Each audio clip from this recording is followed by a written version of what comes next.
अस्सलामुअलैकुम, new news के साथ मैं हूं मिनाहिल रफीक और मैं हूं उरूज आजम। यहां पर खबर शामिल करें। रहनुमा नून लीग अता तारड़ की भारतीय सुप्रीम कोर्ट के फैसले की भरपूर मजम्मत सामने आई है।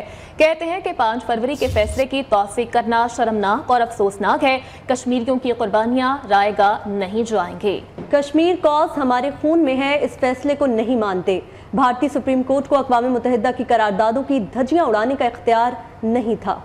ब्रेक के बाद यहाँ पर आपको बताएं 190 मिलियन पाउंड केस के हवाले से साबिक वज़ीर कानून फारूक नसीम का बड़ा इंकशाफ सामने आया है।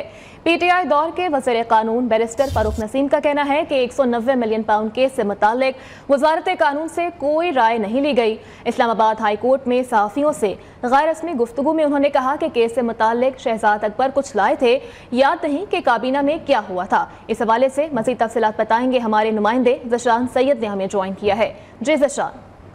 जी बिल्कुल, ये पीटीआई दौर के वफाकी वज़ीर कानून फारूक नसीम की इस्लामाबाद हाई कोर्ट में सहाफ़ियों के साथ गैर रस्मी गुफ्तगू में कहा कि 190 मिलियन पाउंड स्कैंडल का मुझे कोई इल्म नहीं है और ना ही उस वक्त वजारत कानून से कोई राय या मुशावरत की गई थी। उनके जाने से ये कहा गया कि जो MQM रहनुमा थे या वफाकी वज़ीर थे उस वक्त खालिक मकबूल सिद्दीकी से भी मैंने पूछा था और उन्होंने भी कहा कि मुझे याद नहीं, और फारूक नसीम के मुताबिक उनको भी याद नहीं है। ताहम उन्होंने कहा कि शहजाद अकबर जो है वो कुछ लाए थे काबीना में, और ऐसा 190 मिलियन पाउंड से मुतल्लिक जो है वो काबीना में क्या हुआ था ये खुद ब खुद मुझे याद नहीं है। हालांकि हमेशा होता रहे कि जो भी कोई चीज़ काबीना लाई जाती है तो वो ज़बानी नहीं बल्कि तहरीरी तौर पे होते हैं। ताहम उन्होंने ये भी कहा कि रेफरेंस जो है उसमें MQM का कोई वजीर जो है वो गवाह नहीं है। जी ठीक है ज़शान, बहुत शुक्रिया अपडेट करने के लिए। बानी PTI की 3 शाह महमूद कुरैशी की 2 मुकदमात में जमानत मंजूर कर ली गई है। इंसदादी दहशतगर्दी अदालत इस्लामाबाद के जज अबुल हसनात जुल्करनैन ने महफूज फैसला सुना दिया। दोनों की जमानतें 30-30 हज़ार के मचलकों के एवज मंजूर की गई हैं। नैब की जमानतें मंजूर करने की मुखालफत, जमानतें खारिज करने की इस्तदा भी मुस्तरद कर दी गई है।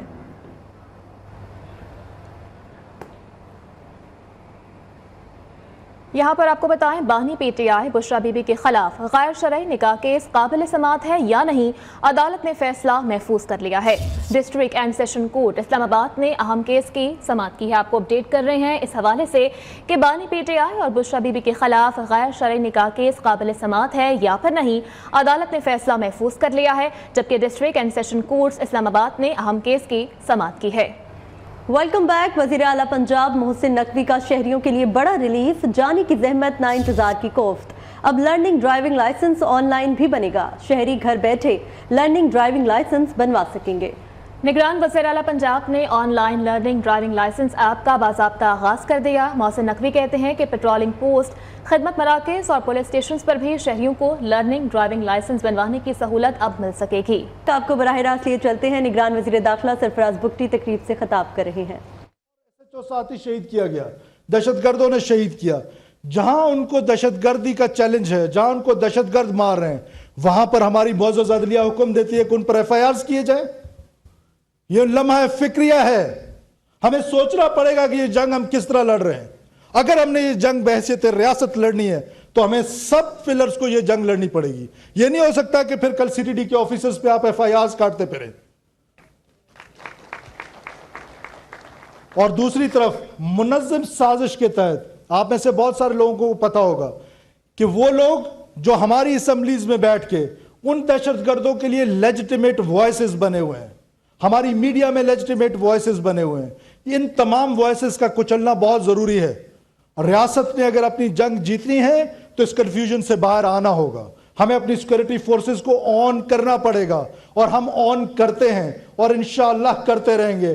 कभी ऐसा महसूस ना कीजिएगा कि आप उस चौक पे तन्हा खड़े होंगे। हम इंशाअल्लाह आपके साथ थे, आपके साथ होंगे और आपके साथ रहेंगे। और ये जंग पाकिस्तान ने जीतनी है, ये जंग पाकिस्तान जीतेगा। दुनिया की कोई ताकत पाकिस्तान को अंडू नहीं कर सकती है इंशाअल्लाह ताला। मैं एक बार फिर आइज साहब का बहुत शुक्रगुजार हूँ।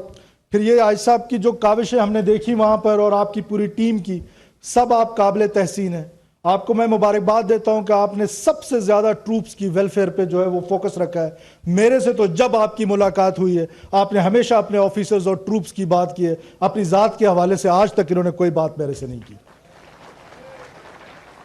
اور جس طریقے سے یہ کمیونٹی ہال بنایا گیا ہے، یہاں آپ کے بچوں کی بچیوں کی شادیاں ہوں گی، یہاں آپ کے فنکشنز ہوں گے، آپ کو کوئی کسی اور کے پاس نہیں جانا پڑے گا، آپ کو مہنگے مہنگے کرائے دینے نہیں پڑیں گے. یہ وہ ویلفیئر کے سٹیپس ہیں جن کی ضرورت ہے.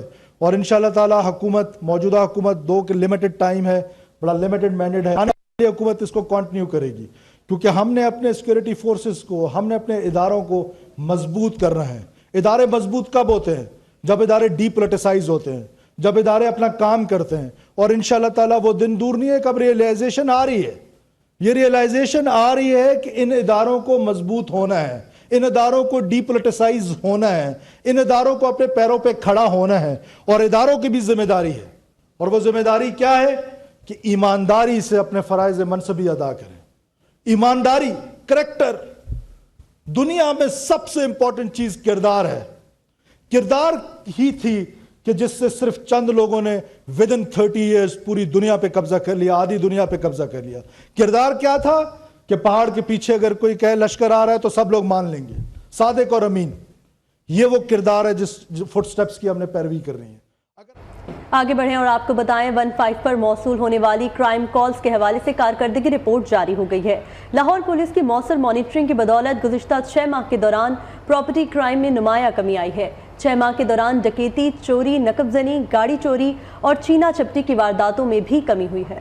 تفصیلات کے مطابق سی سی پی او لاہور بلال صدیق کمیانہ کا کہنا ہے کہ لاہور پولیس کی مؤثر مانیٹرنگ کی بدولت گزشتہ 6 ماہ کے دوران ہر طرح کے جرائم میں نمایاں کمی آئی ہے. لاہور میں ڈکیتی، چوری اور راہزنی سمیت جرائم کی وارداتوں میں ملوث آدی اور پیشہ ور مجرمان کے خلاف بھرپور کارروائیاں جاری ہیں. منظم جرائم میں ملوث خطرناک گروہوں کی گرفتار کر کے قرار واقعی سزائیں دلوائی جا رہی ہیں، جبکہ پولیس سنگین جرائم میں ملوث ملزمان کے خلاف زیرو ٹالرنس کی پالیسی پر عمل پیرا ہے. نیوز اسٹوڈیو سے فی الوقت اتنا ہی. مزید خبروں اور تفصیلات کے لیے دیکھتے رہیے نیو نیوز.